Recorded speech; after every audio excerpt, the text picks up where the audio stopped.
if Carson Wentz's Elite 18 debut next Sunday, as some reports indicate, he's going to need a lot more help than what the Eagles provided Nick Foles against the Tampa Bay Buccaneers. Foles had little to work with after left tackle Jason Peters, wide receiver Mike Wallace and running back Jay Ajayi all left with injuries in the first quarter. Ajayi returned to start the third quarter. Still, the Eagles nearly pulled it off, behind a gutsy performance from Foles, who went 34 of 47 for 339 yards and a touchdown, and wide receiver Nelson Agholor, whose 2-yard touchdown reception with 2:46 left brought the Eagles back from a 20-point deficit to within 6.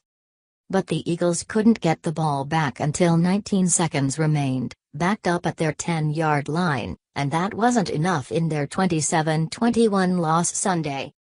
Agholor finished with 8 catches for 95 yards and a TD.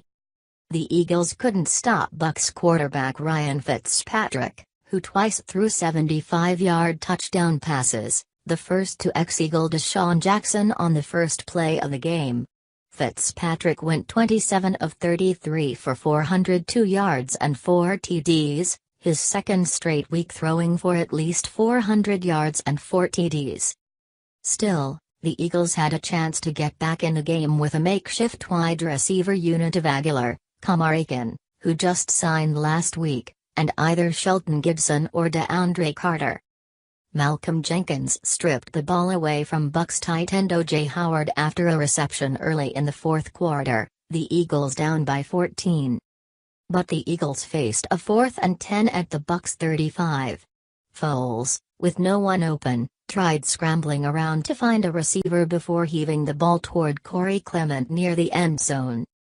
Clement collided with Agholor and a Bucs defender and stayed down for a few minutes before getting up.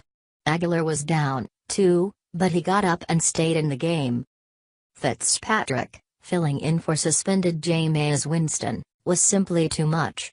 Just like last week, he had one TD thrown to each of his wide receivers, including Middletown High School and Penn State star Chris Godwin.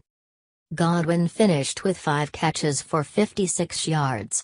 It's his third straight game with a TD catch going back to the final game last season.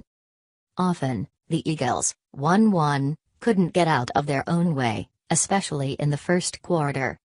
On the Eagles' first series on offense, Ajayi left with a back injury after a 7-yard loss. He was tackled by former Eagle Vinnie Curry.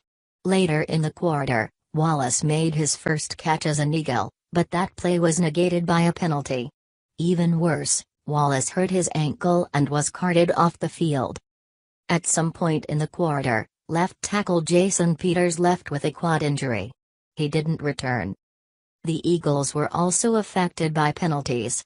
On one sequence in the first quarter, they had 3 straight called on them, setting up a 3rd and 41 from their 14.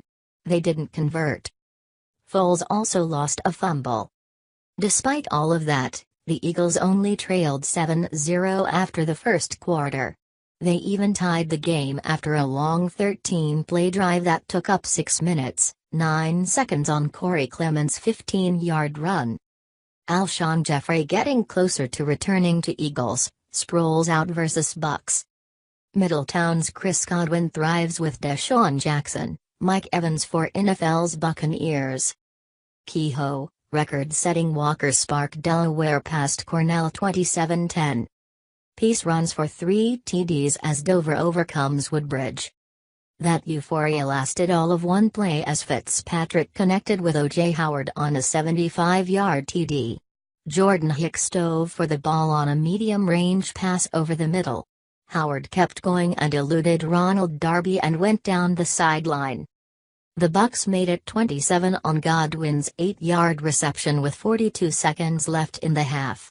Somehow, the Eagles got to within field goal range with a few seconds left, but Jack Elliott's 42-yard attempt clanged off the right upright. The Bucs seemed to be in control after Mike Evans' 4-yard TD with 9:19 left in the third quarter, set up by Jackson's 28-yard reception. But the Eagles didn't wilt in the heat. A Jay's 2-yard TD run made it 27-14.